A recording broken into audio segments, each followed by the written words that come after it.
I'm Kimberly from Fat Quarter Shop, and a couple months ago we released a video for a blog called Contrary Husband. That's an old antique blog that was originally published in 1938 in the Kansas City Star newspaper.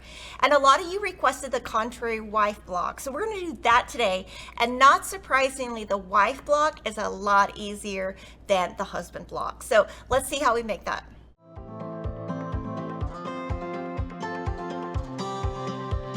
So on the Contrary Wife, we have colored this in the Ruinary Trois collection by French General for Moda Fabrics. And the husband block was in blue, so it's only right that the wife block be in red. And it looks really good. I want to show you, this is our free pattern you can download at Fat Quarter Shop, and it's a free pattern for the block. And if you want to turn this into a bigger quilt, there is a low price PDF that is available also. For the block, you only need 4 fabrics, but if you're making the quilt, you need 6 fabrics, a cornerstone, a binding, and a background. And all your fabric requirements will depend on which version you're making, but if you're just making a block today, you only need 4 fabrics, not 2, so let's get started. So before we start, make sure you subscribe to our YouTube channel for more tutorials like this. Grab your fabric and let's get sewing. I wanted to tell you this block is super simple. It only has 5 squares and 4 half square triangles.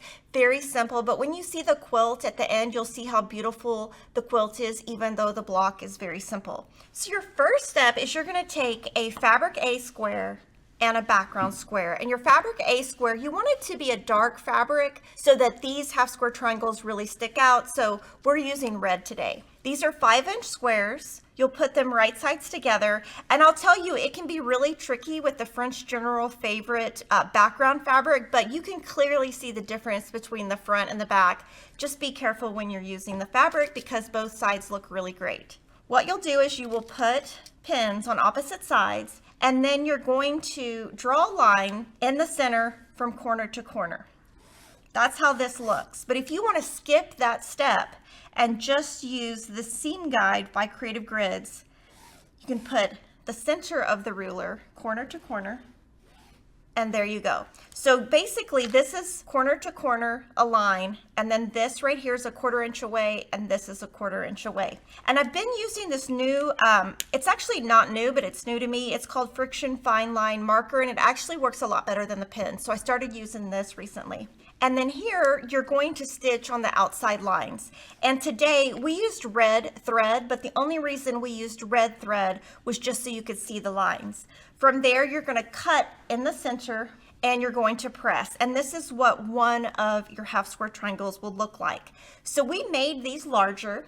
So I'm gonna trim this down, and this should be trimmed to 4.5 inches square, which it tells you in the pattern. And you just wanna make sure when you do this that you're covering where a little bit of fabric is showing everywhere so you don't have a piece that's short. So I like to cut 2 sides, rotate, cut the other 2 sides, and then this will come out exactly 4.5 inches. And it looks like this. Now, if you're making the block, this is how I would make it.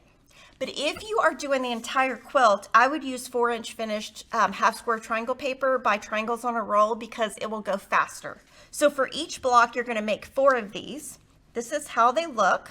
And then from there, you're gonna have 2 fabric C's and 2 fabric D's. These are gonna go on your outsides. And then you're gonna have a fabric B. And we picked this one to be lighter in all the blocks. So we intentionally made the half square triangles dark, the corners medium, and the center light. So then you're gonna play with laying this out. And so I'm just following my pattern. And then you just put 2 fabrics that match on opposing corners. And so that looks correct. And really, it doesn't matter if you put the fabrics here or if you put the fabrics here. It really doesn't matter. I would just make it consistent if you're making the quilt. Now, one thing that I would say is I would definitely keep these, since they're directional, I would keep them going the same direction just for consistency.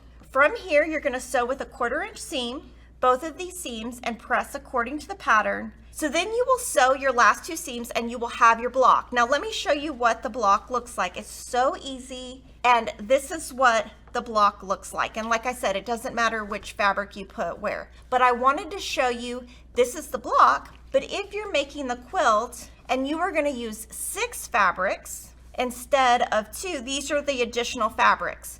So you can see the background, the red, and the center stay the same, and these outside rotate just to give a difference in color. Now let's look at the final quilt.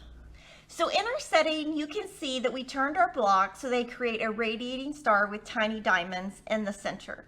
And you can see when you place your blocks, this block is the same as this block, so they are diagonal.